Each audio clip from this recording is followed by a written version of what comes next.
Hi ಎಲ್ರಿಗೂ ನಮಸ್ಕಾರ. ಎಲ್ಲರೂ ಹೇಗಿದ್ದೀರಾ? ಚೆನ್ನಾಗಿದ್ದೀರಾ ಅಂತ ಭಾವಿಸ್ತೀನಿ. ನಾನಂತೂ ತುಂಬಾನೇ ಚೆನ್ನಾಗಿದ್ದೀನಿ. ಇದು ಮೈಸೂರು ದಸರಾದ ಸೆಕೆಂಡ್ ವಿಡಿಯೋ ಆಗಿರುತ್ತೆ. ಅಂದರೆ ಡೇ 3 ಮತ್ತು ಡೇ 4 ಅಲ್ಲಿ ಎಲ್ಲೆಲ್ಲೋ ಹೋಗಿದ್ವಿ ಅದರ ಬಗ್ಗೆ ಕ್ಲಿಪ್ಪಿಂಗ್ಸ್ ಒಂಚೂರು ತೊಗೊಂಡಿದ್ದೆ, ಅದನ್ನ ನಿಮ್ಮೆಲ್ಲರೂ ಶೇರ್ ಮಾಡ್ತೀನಿ. ಆಲ್ರೆಡಿ ಫಸ್ಟ್ ಫ್ಲವರ್ ಶೋಗೆ ಬಂದಿದ್ದೀವಿ. ಮೈಸೂರಲ್ಲಿ ಸಾಮಾನ್ಯವಾಗಿ 2 ಕಡೆ ಫ್ಲವರ್ ಶೋ ನಡೆಯುತ್ತೆ. ಅದರಲ್ಲಿ ಫಸ್ಟ್ ಒಂದು ಕುಪ್ಪನ ಪಾರ್ಕಲ್ಲಿ ಫ್ಲವರ್ ಶೋ, ಇದು ನಾವು ಬಂದಿರೋದು ಕುಪ್ಪನ ಪಾರ್ಕಿಗೆ. ಇನ್ನೊಂದು ಫ್ಲವರ್ ಶೋ ಲಿಂಗಾಂಬುದಿ ಬೊಟಾನಿಕಲ್ ಪಾರ್ಕ್ ಅಂತ ಇದೆ, ಅಲ್ಲೂ ಕೂಡ ನೆಕ್ಸ್ಟ್ ಡೇ ಹೋಗಿದ್ವಿ. ಅದರದ ಬಗ್ಗೆ ನಾವು ವೀಡಿಯೋಸ್ ನೆಕ್ಸ್ಟ್ ವೀಡಿಯೋದಲ್ಲಿ ಶೇರ್ ಮಾಡ್ತೀನಿ. ಫಸ್ಟ್ ಈ ಫ್ಲವರ್ ಶೋ ಯಾವ ಥರ ಇದೆ ಅಂತ ಎಕ್ಸೈಟಿಂಗ್ ಆಗಿದ್ವಿ. ಸೊ ಹಂಗಾಗಿ ತುಂಬ ಬೇಗ ಹೋದ್ವಿ, ಯಾಕಂದರೆ ಮಳೆ ಬರೋ ಥರ ಇತ್ತು, ಒಂಥರ ಮೋಡ ಥರ ಇತ್ತು. ಸೊ ಮಳೆ ಬಂದರೆ ಕಷ್ಟ ಆಗುತ್ತೆ ಮಕ್ಕಳನ್ನ ನೋಡ್ಕೊಳ್ಳೋದು ಅಂತ ಡಿಸೈಡ್ ಮಾಡ್ಕೊಂಡು ತುಂಬ ಬೇಗನೆ ಹೊರಟಿದ್ವಿ. ಆ್ಯಂಡ್ ನಾವು ಅರೌಂಡ್ 11 o'clock ರೀಚ್ ಆದ್ವಿ. ಫಸ್ಟ್ ಟಿಕೆಟ್ ಕೌಂಟರಲ್ಲಿ ಟಿಕೆಟ್ ತೊಗೊಳ್ಳೋಣ ಅಂತ ಹೋದ್ವಿ. 50 rupees ಏನೋ ಚಾರ್ಜ್ ಇತ್ತು. ಸೊ ಹಂಗಾಗಿ ಒಳಗಡೆ ಬಂದ್ವಿ. ಆ್ಯಂಡ್ ಸ್ಟಾರ್ಟಿಂಗಲ್ಲಿ ಯಾರು ಅಷ್ಟು ಕ್ರೌಡ್ ಇರಲಿಲ್ಲ, ಯಾಕಂದರೆ ಒಂಥರ ಮಳೆ ಬರೋ ಥರ ಇತ್ತಲ್ವ. ಸೊ ಹಂಗಾಗಿ ಸ್ಟಾರ್ಟಿಂಗಲ್ಲಿ ಕ್ರೌಡ್ ಇರಲಿಲ್ಲ, ಆಮೇಲೆ ಕ್ರೌಡ್ ಆಗೋಯ್ತು. ಅದಾದಮೇಲೆ ನಾವು ಈ ಥರ ಫ್ಲವರ್ಸ್ ತುಂಬ ಕಲರ್ಫುಲ್ ಆಗಿತ್ತು. ಅಂದರೆ ಈ ಫ್ಲವರ್ಸ್ ನೋಡೋದಕ್ಕೆ ಚೆಂದ ಅಲ್ವಾ. ಸೊ ಯಾವ ಥರ ಕಲರ್ಫುಲ್ ಆಗಿತ್ತಂದರೆ ಮಕ್ಕಳಿಗೆಲ್ಲ ಈ ಥರ ತೋರಿಸ್ತಾ ಇದ್ದೆ. ಅದ್ರ ಜೊತೆಗೆ ಈ ತರಕಾರಿ ಅದೆಲ್ಲನೂ ಇತ್ತು, ಅದನ್ನೆಲ್ಲ ತೋರಿಸ್ತಾ ಇದ್ದೆ. ಅದಾದಮೇಲೆ ಸ್ಟ್ಯಾಚುಗಳೆಲ್ಲ ಒಂದು ಅಲ್ಲಲ್ಲಿ ಸ್ಟ್ಯಾಚುಗಳನ್ನ ಹಾಕಿದ್ರು. ಬಟ್ ಲಾಸ್ಟ್ ಇಯರ್ ಕಂಪೇರ್ ಮಾಡಿದ್ರೆ ಈ ಸರಿ ತುಂಬ ಕಡಿಮೆ ಅಂತ ಹೇಳ್ಬೋದು. ಬಟ್ ನಾವು ಹೋಗುವಾಗ ಇವಾಗ ತಾನೇ ಹಾಕ್ತಾ ಇದ್ದು, ಆ ಫ್ಲವರ್ಸ್ನ ಹಾಕ್ತಾ ಇದ್ರು. ಫುಲ್ ಕಂಪ್ಲೀಟಾಗಿ ಡೆಕೋರೇಟ್ ಆಗಿರಲಿಲ್ಲ ಈ ಥರ. ಸೊ ಈ ಥರ ಅಲ್ಲಲ್ಲಿ ಸ್ಮಾಲ್ ಸ್ಟ್ಯಾಚೂಸ್ನೆಲ್ಲ ಹಾಕಿರ್ತಾರೆ. ಎಲ್ಲ ಕಡೆ ಫೋಟೋಸ್ ತೊಗೊಂಡು ಫೈನಲ್ ಆಗಿ ಈ ಗ್ಲಾಸ್ ಹೌಸಿಗೆ ಬಂದಿದ್ದೀವಿ. ಸೊ ಎಲ್ಲ ಮೇನ್ ಅಟ್ರಾಕ್ಷನ್ ಫ್ಲವರ್ ಶೋ ಅಲ್ಲಿ ನಾರ್ಮಲ್ ಆಗಿ ಗ್ಲಾಸ್ ಹೌಸ್ ಒಳಗಡೆ ಯಾವ ಥರ ಡೆಕೋರೇಟಿವ್ ಆಗಿರ್ತಾರೆ ಅಂತ. ಸ್ಟಾರ್ಟಿಂಗಲ್ಲಿ ಏನು ಕಾನ್ಸೆಪ್ಟ್ ಅಂತ ಗೊತ್ತಾಗಿಲ್ಲ, ಬಟ್ ಡೀಪರ್ ನೋಡಿದಾಗ ಗಾಂಧಿ ಜಯಂತಿ October 2ಗೆ ಯಾವಾಗಲೂ ವಿಜಯದಶಮಿ ಇರುತ್ತೆ. ಸೊ ಅದೇ ಕಾನ್ಸೆಪ್ಟ್ನ ಗಾಂಧಿ ಜಯಂತಿನ ಇಟ್ಕೊಂಡು ಈ ಕಾನ್ಸೆಪ್ಟ್ ಮಾಡಿದ್ರು. ದಂಡಯಾತ್ರೆ, ಅವ್ರು ಉಪ್ಪಿನ ಸತ್ಯಾಗ್ರಹ ಮಾಡೋದಕ್ಕೆ ದಂಡಯಾತ್ರೆ ಹೋಗಿರ್ತಾರಲ್ಲ, ಆ ಕಾನ್ಸೆಪ್ಟ್ನ ಇಟ್ಕೊಂಡು ಗೋಲ್ಡನ್ ಫ್ಲವರ್ಸ್ ಅಲ್ಲಿ ಮಾಡಿದ್ರು. ತುಂಬಾನೇ ಚೆನ್ನಾಗಿತ್ತು. ಫೋಟೋಸ್ ಎಲ್ಲ ತಗೊಂಡಿದ್ದಾಯ್ತು. ಹೊರಗಡೆ ಬಂದಾಗ ಮಿಸೈಲ್ಸ್ ಈ ಥರ ಮಾಡಿದ್ದಾರೆ, ಅದೊಂದು ಚೆನ್ನಾಗಿತ್ತು.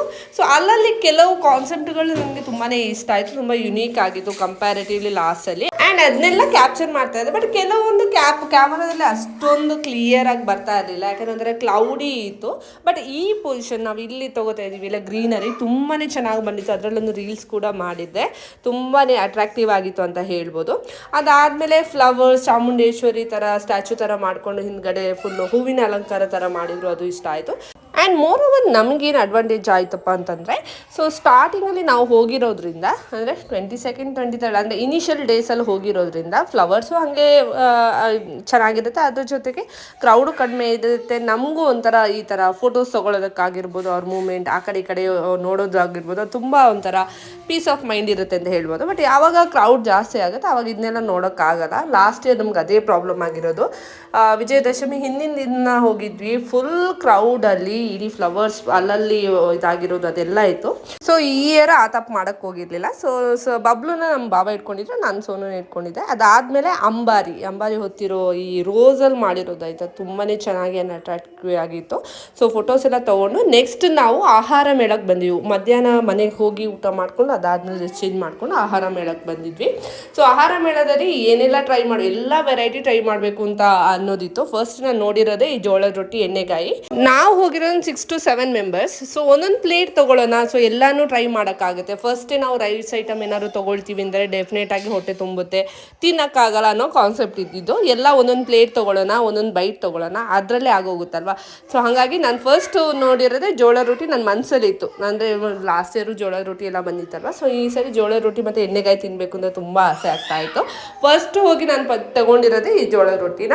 ಸೊ ಅದಾದಮೇಲೆ ನಾವು ನೆಕ್ಸ್ಟ್ ಮೂವ್ ಆದ್ವಿ. ದೋಸೆ ತೊಗೊಳ್ಳೋಣ, ದಾವಣಗೆರೆ ಬೆಣ್ಣೆ ದೋಸೆ. ಒಂದೊಂದು ನಾರ್ತ್, ಸೌತ್, ವೆಸ್ಟ್ ಈ ಥರ ಒಂದೊಂದು ಡಿಫ್ರೆಂಟ್ ಟೇಸ್ಟ್ ಮಾಡಬೇಕು ಅಂತಿತ್ತು. ದಾವಣಗೆರೆ ಬೆಣ್ಣೆ ದೋಸೆ ಮತ್ತು ಚಟ್ನಿನ ಟ್ರೈ ಮಾಡಿದ್ವಿ.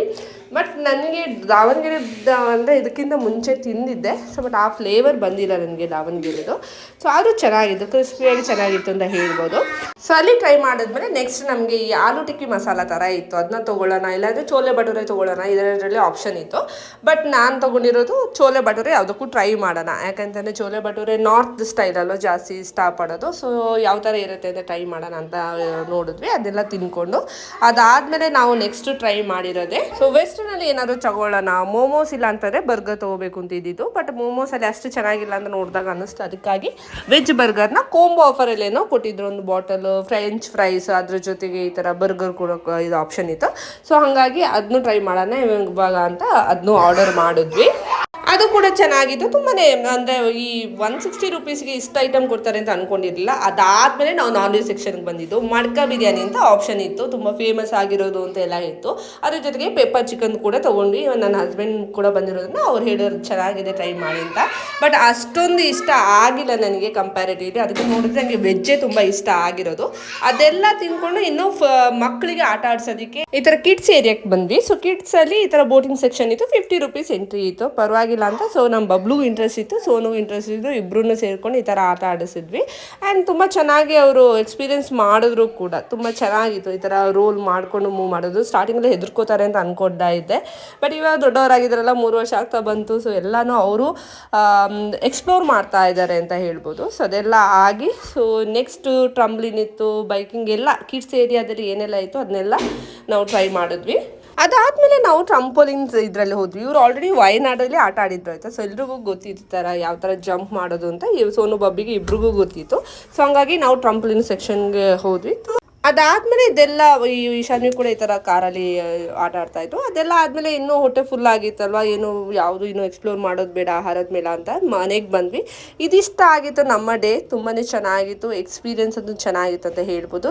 ಸೊ ಅಷ್ಟು ತಿರ್ಗಾಡಿದ್ರು ಮನೆಗೆ ಬಂದು ಮಕ್ಕಳಂತೂ ಸುಸ್ತಾಗಿರಲಿಲ್ಲ, ಏನೋ ಡ್ಯಾನ್ಸ್ ಎಲ್ಲ ಮಾಡ್ತಾಯಿದ್ರು. ಇದಾಗಿತ್ತು ಇವತ್ತಿನ ನನ್ನ ಡೇ. ಈ ವಿಡಿಯೋ ಇಷ್ಟ ಆಗಿದ್ದಲ್ಲಿ ಲೈಕ್, ಶೇರ್ ಮತ್ತು ಕಮೆಂಟ್ ಮಾಡಿ. Thank you.